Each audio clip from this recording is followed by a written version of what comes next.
E chegamos na classe Agaricomycetes, que contém os conhecidos cogumelos e cuja filogenia foi recentemente bem resolvida, como vocês podem observar aqui nessa figura, dessa hipótese filogenética, proposta no artigo de Varga e colaboradores em 2019, publicado na revista Nature.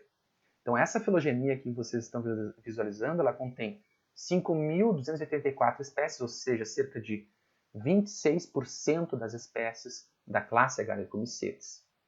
E essa classe contém, então, 21 ordens, sendo a maior parte delas originada no Jurássico, ou seja, durante a época dos dinossauros.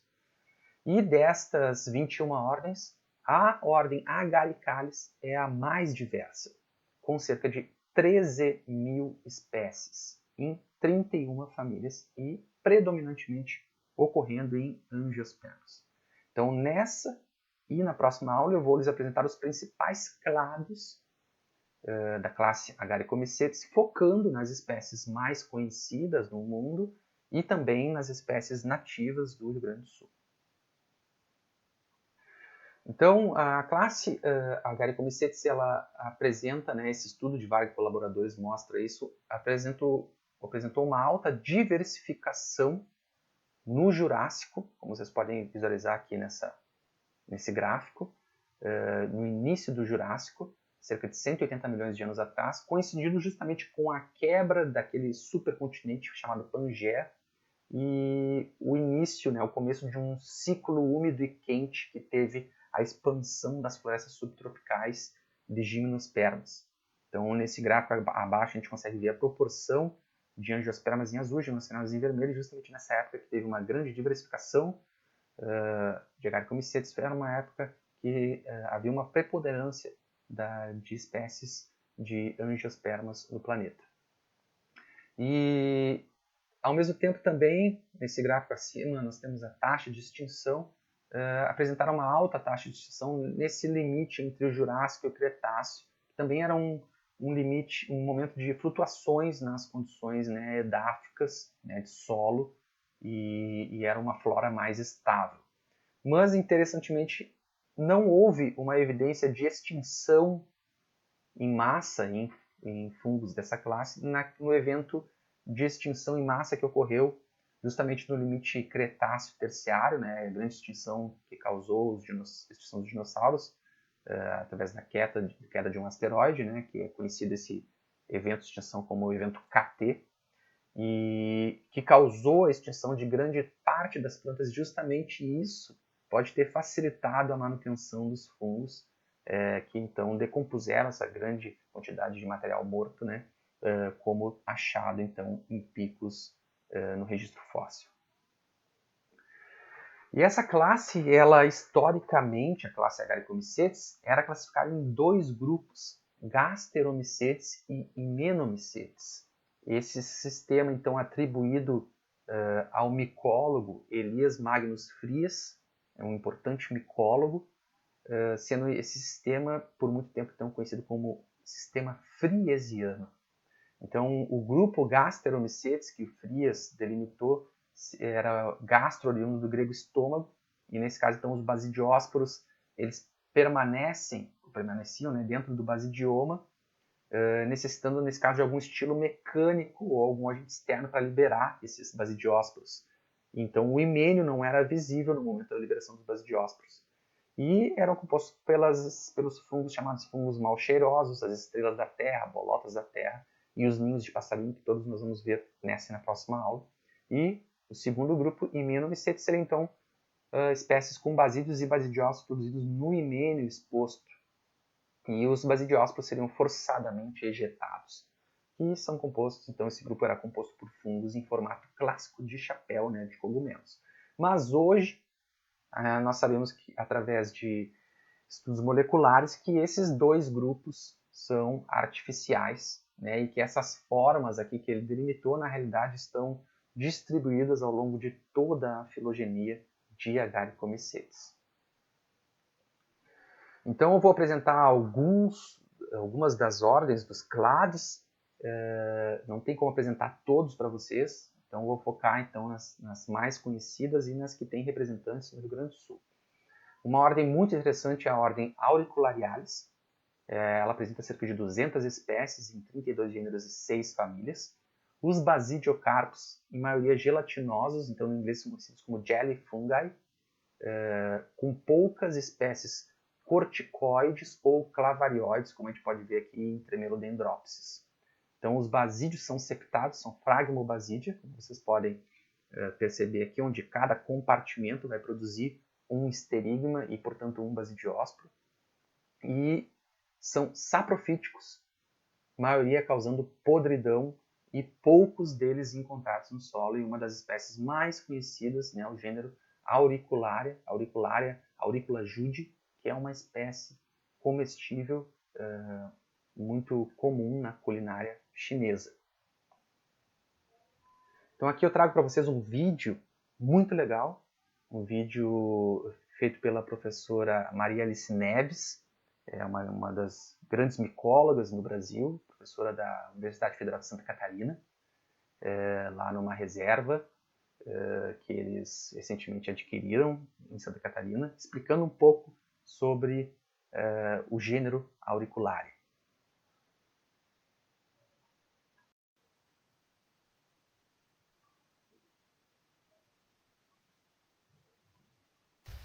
Essa é a auricularia. A auricularia é um fungo decompositor de madeira, cresce na madeira. Tem esse formato que a gente diz que ela é pileada. Então ela tem um ponto de apoio e forma como se fosse uma orelha. E o nome é justamente porque ela parece uma orelha e é cartilaginosa que nem uma orelha. Então por isso auricularia. Várias auriculárias são comestíveis e essa então é a parte superior do píleo.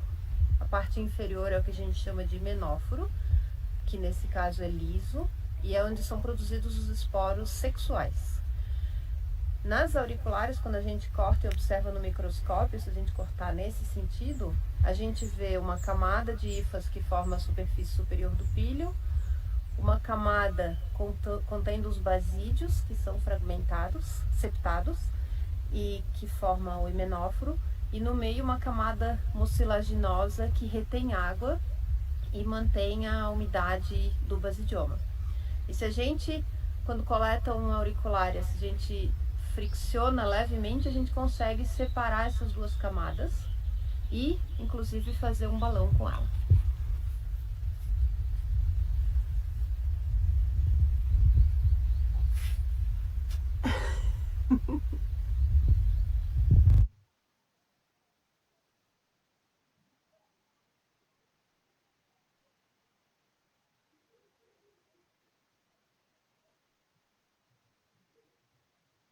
Muito legal esse vídeo, né? Sempre, a professora Maria Alice sempre alegre, muito divertida e também trazendo sempre muito conhecimento. Ela também tem alguns outros vídeos, né? Recentemente criou um canal no YouTube, vou passar alguns deles, mais um pelo menos na próxima aula para vocês visualizarem. Então, continuando a nossa aula, focando então na subclasse Phalomycetidae, que é um dos clados mais morfologicamente diversos, contendo 4 ordens, das quais eu vou apresentar 2 para vocês que apresentam o basidiocarpo conforme essas figuras que vocês conseguem visualizar. Então, uma dessas ordens é composta pelas espécies chamadas estrelas da Terra, e o que é interessante dessa subclasse é que elas possuem esse basidiocarpo diferenciado. Ele possui o que a gente chama de perídio, que é uma camada que vai envolver o basidiocarpo, e a chamada gleba, que é a porção fértil interna que vai conter os basidiósporos. Então, se vocês visualizarem aqui uma estrela da Terra, vejam que realmente um formato lembra uma estrela. Nós vamos ter o exoperídio que se rompe e abre, expondo o endoperídio, que vai ter uma abertura apical chamada diostilo, onde então no interior vão ser formados os basidiósporos na região que a gente chama de gleba. Aqui nesse outro exemplo de basidiocarpo, que é bem diferenciado, do tipo faloide, a gleba é justamente essa região aqui apical que internamente, né, O inseto tem que entrar aqui nessa rede para atingir então esses basidiófitos, que eu vou explicar com mais detalhe. E ainda tem outros tipos formando redes aqui também, e neste caso com uma gleba gelatinosa, então que vai se aderir ao corpo dos insetos que vão dispersar então esses basidiósporos. Então, começando pela ordem Phalalis, o gênero mais proeminente, né, chama mais atenção na ordem Phalalis, que vocês podem visualizar nessas duas animações aqui, é o gênero Phallus. Ele ocorre no Rio Grande do Sul, essa foto aqui é na Floresta Nacional de São Francisco de Paula, a espécie Phallus indusiatus, e que produz essa rede, aqui, como vocês podem perceber, que no interior aqui da gleba, ou seja, nessa parte interna, o inseto vai ter que entrar aqui nessa rede, vão ser formados então os basidiósporos, que também vão ser pegajosos e grudar no corpo do inseto, que vai dispersar então esses basidiósporos. E outras espécies muito interessantes ainda, também na ordem Phalalis, conhecidas no inglês como stinkhorns, né, chifres fedidos, né, numa tradução literal, que tem ainda basidiocarpos mais estranhos ainda.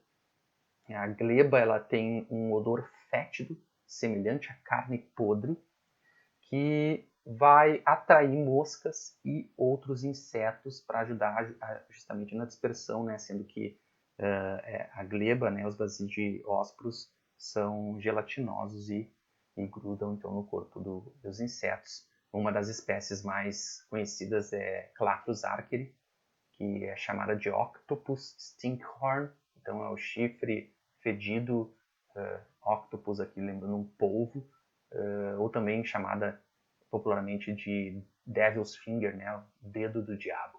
Realmente é com um basidiocarpo com um formato bem diferente do que a gente está acostumado a ver, que são os cogumelos. Outra ordem muito interessante é Geastralis, que é a ordem composta pelas espécies conhecidas como estrela da Terra, que pertencem ao gênero Geastro. E ocorrem em várias partes do mundo, este exemplo aqui na Califórnia, mas nós temos espécies nativas do Rio Grande do Sul. Então vejam aqui nessa animação que o exoperídeo ele se abre, ele expõe o endoperídeo, e no interior está localizada a gleba, onde são produzidos os basidiósporos. Então notem aqui nessa animação sendo encostado com um graveto e liberando essa nuvem de esporos. Então, nesse caso, os basidiósporos eles não são ejetados forçadamente, mas eles precisam de um estímulo externo, que pode ser desde um animal pisando, ou até mesmo uma chuva, né? As gotas da chuva, os pingos da chuva batendo aqui no endoperídeo e causando essa liberação dos basidiósporos. Outra ordem muito interessante e com muitos representantes no Rio Grande do Sul é a classe Menoquetalis, cerca de 600 espécies em 3 famílias, formando podridão em madeira morta, mas também em madeira viva, sendo então nesse caso patogênica, além também de ectomicorrizas e parasitas de briófitas, como, se eu não me engano, este exemplo da espécie Rickenella swartzi. E essa ordem vai incluir espécies dos grupos morfológicos de orelha de pau, como vocês conseguem visualizar na espécie Felinus, e também na espécie Tricapton sector, mas também vai ter espécies corticioides e, como vocês podem visualizar aqui, cogumelos. E outra ordem muito importante, com muitos representantes no Rio Grande do Sul, é a ordem Polyporales, que inclui espécies dos grupos morfológicos das orelhas de pau, como podemos visualizar aqui a espécie Rigidoporius ulnarius, mas também espécies corticioides, como aqui Coriolopsis rigida e Comantrodia aurantia, mas também alguns exemplos de espécies do grupo morfológico dos cogumelos. E todas as espécies de Polyporales, todas não, né? A grande maioria, são decompositoras de madeira. Então, só para vocês terem uma ideia, todas essas fotos foram realizadas na Floresta Nacional de São Francisco de Paula, aqui no Rio Grande do Sul. E como vocês podem observar, o próprio nome Polyporales salienta que justamente é um himenóforo formado por poros, como a gente pode observar aqui nessa imagem, que é o himenóforo dessa espécie aqui, Flaviporus. Né? Aqui temos a visão do píleo e aqui a visão do himenóforo. Mas nas espécies corticioides, que não se diferem das orelhas de pau, esse himenóforo a gente também pode visualizar em determinado momento do ano em que está produzindo os basidiósporos. Também aqui, então, um himenóforo tipo poroide. Outras espécies interessantes, Lentinus velutinus, eu acho que algum aluno enviou uma foto dessa espécie aqui, eu não havia identificado, então agora aqui está a identificação, Lentinus velutinus. Ambas essas fotos aqui também na Floresta Nacional de São Francisco de Paula. Então as espécies de Polyporaceae geralmente formam podridão branca em madeira, morta e também podendo ser fitopatogênico. E essa espécie Flebia incarnata, que eu acho que eu já contei a história para vocês, mas foi uma espécie que, logo após eu ter realizado a disciplina de fungos com a professora Rosa Mara, que é uma das grandes especialistas, uma das grandes micólogas do Brasil, e a professora da URGS em Porto Alegre, eu fiz uma disciplina quando eu estava durante meu doutorado, e era uma época que eu fazia as minhas saídas em campo, lá na Floresta Nacional de São Francisco de Paula, e me chamou muita atenção essa espécie aqui, cujo píleo tinha essa cor rosa, então não tinha como não se destacar, né, na floresta. Eu encontrei ela em apenas um ponto. Vejam esse himenófilo bem lamelar, mas né, não é reto, é bem diferenciado. E eu coletei essa espécie, levei para a Rosa, a professora Rosa Mara, e por fim um dos alunos dela, o Mauro Westphalen,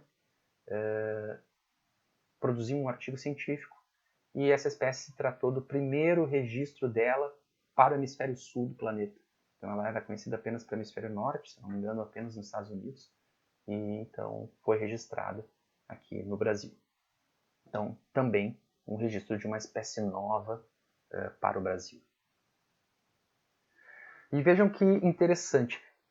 Pesquisadores observaram que algumas abelhas de uma colmeia infectada por vírus esses que vêm causando o declínio global de abelhas, essas abelhas elas estavam forrageando o micélio de um fungo políporo.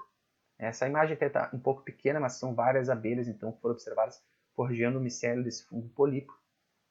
O que levou à especulação pelo pesquisador que observou isso de que elas estariam buscando ou um ganho nutricional ou um ganho medicinal, já que sabe-se que extratos de alguns fungos políporos, da ordem Polypolates, possuem ação antiviral, até mesmo contra HIV e o vírus H1N1. Então, os pesquisadores eles testaram extratos de diferentes espécies de Polyporales, alimentando as abelhas com esses extratos e encontraram uma redução no nível dos vírus na colmeia dessas abelhas. Então vejam a utilidade que os cogumelos podem ter. E temos a ordem Russulalis, com 13 famílias e cerca de 3.000 espécies, que são em maioria ectomicorrízicos, formando um basidiocarpo, vejam, um basidiocarpo sem volva, né, sem anel e sem volva, podendo secretar látex, como aqui no gênero Lactarius, e sendo algumas espécies, inclusive, comestíveis. Então essa é uma das ordens mais extraordinárias, porque é uma ordem que contém todas as principais morfologias de basidiocarpos, incluindo então cogumelos, mas também políporos, fungos com himenóforo denteado, até mesmo trufas e também espécies corticioides, como o gênero Rhytoporia, que ocorre no Rio Grande do Sul. Então todas essas espécies aqui ocorrendo no Rio Grande do Sul. E eu finalizo essa aula falando um pouco sobre a bioluminescência dos fungos. Como vocês podem visualizar nessa animação que é até um pouco estonteante. Então tem se descoberto cada vez mais espécies de fungos bioluminescentes que atualmente ocorrem nessas 5 linhagens, né? Na família Mycenaceae, com cerca de 50 espécies, família Marasmiaceae, com cerca de 12 espécies, Physalacreaceae, 10 espécies, e na chamada linhagem Lucintipes, que tem um posicionamento incerto, não se sabe qual família pertence, com 2 espécies. Todas essas 4 linhagens aqui, então, pertencendo à subclasse Agaricomycetidae, que nós vamos ver na próxima aula. Além também de ocorrer fungos bioluminescentes na família Schillariaceae, nesse caso do filo Ascomycota, que nós já vimos na disciplina. Então eu vou passar para vocês agora um vídeo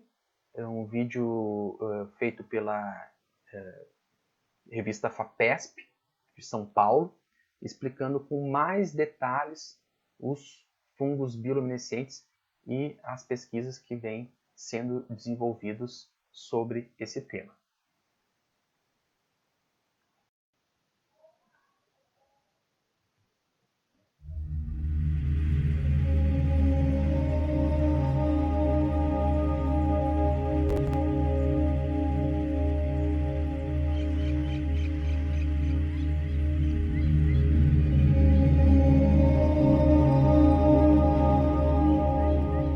Trabalhava com coleta de vagalumes no Cerrado. Estava meio habituado já em fazer coleta de organismos bioluminescentes, né? A gente ia em noite de lua nova, a gente ia num lugar específico onde havia um relato prévio que esses fungos apareciam lá. E aí é uma questão de ficar procurando durante algum tempo. Você tem que entrar na floresta com a lanterna na cabeça ligada, mas você desliga e desse olho adaptar, e você vai tentando, de tempos em tempos, você liga a lanterna para ver onde você está pisando e vai olhando, abaixando, levantando, até que você vê um brilho.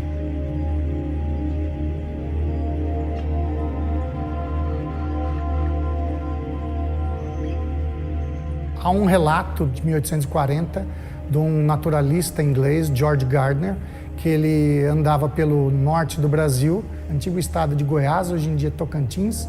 Ele encontrou umas crianças, naquela época, brincando com algo que ele achava que era um vagalume gigante. Quando ele chegou próximo das crianças, ele viu que esse algo brilhante, na verdade, era um fungo bioluminescente, que foi o Neonotopanus gardneri. Gardneri, que é do Gardner, né? Neonotopanus do Gardner, nós reclassificamos ele em 2011. E lá no Piauí ele é conhecido como flor de coco. Isso porque ele cresce só na base de palmeira.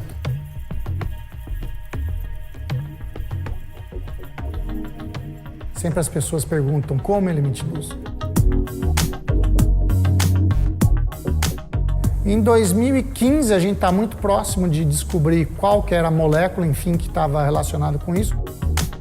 A gente teve a infeliz notícia que um grupo da Rússia tinha chegado antes do que a gente.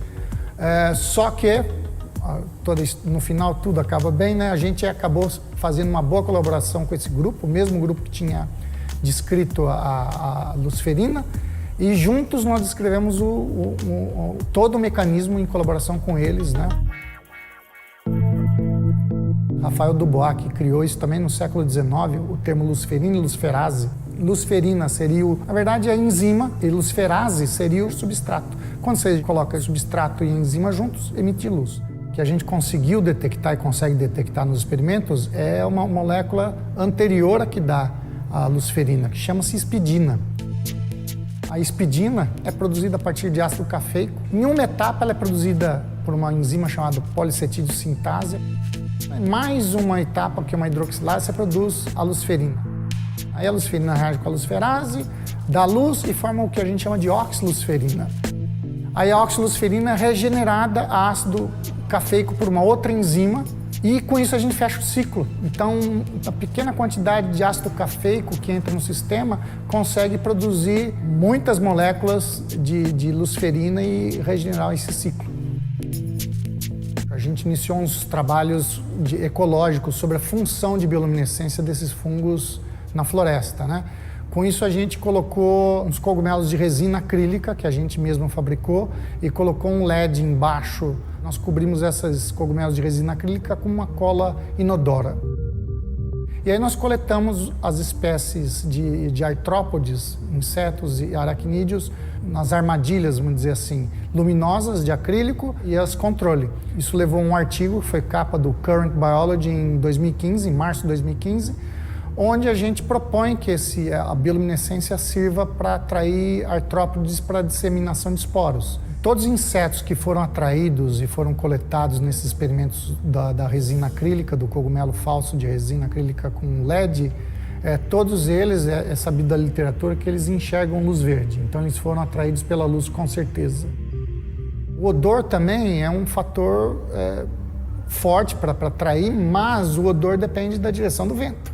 Já a luz não, a luz propaga em todas as direções, e a luz numa mata densa à noite chama muito mais atenção ou tem o potencial de atrair muito mais dispersores de esporos do que o odor. Tesourinhas viviam aos pares dentro dos cogumelos, aranhas armadeiras ficam próximas dos cogumelos porque elas usam a luz do cogumelo como isca, né, para atrair os insetos que se alimentam de, por exemplo, barata e outros insetos mais. Baratas aparecem e devoram os cogumelos em questão de minutos. Ou seja, existe toda uma ecologia, ele é como se fosse um mini ecossistema, tanto os do petar aqui da Mata Atlântica como da Mata dos Cocais. A bioluminescência, em termos biotecnológicos ou vamos dizer agora, função para o ser humano, é uma ferramenta muito poderosa, muito impressionante. Ela pode ser usada desde ensaios de toxicidade ambiental, como o ensaio microtóxico com bactérias bioluminescentes, passando por ensaios bioquímicos dentro de laboratório, ainda não vamos dizer, não patenteados nem comercializados, até ensaios clínicos. Hoje em dia, quando você mede glicose no seu sangue, é um ensaio quimiluminescente, que veio de um sistema bioluminescente que foi descoberto lá atrás, há décadas. E imageamento por bioluminescência. Então, você consegue expressar essas enzimas nos mais diversos tipos de célula e elas começam, mediante você adicionar o substrato, né, elas começam a emitir luz e você consegue seguir diversos processos metabólicos ou doenças ou câncer usando luz. São ferramentas importantíssimas para o desenvolvimento da ciência como um todo.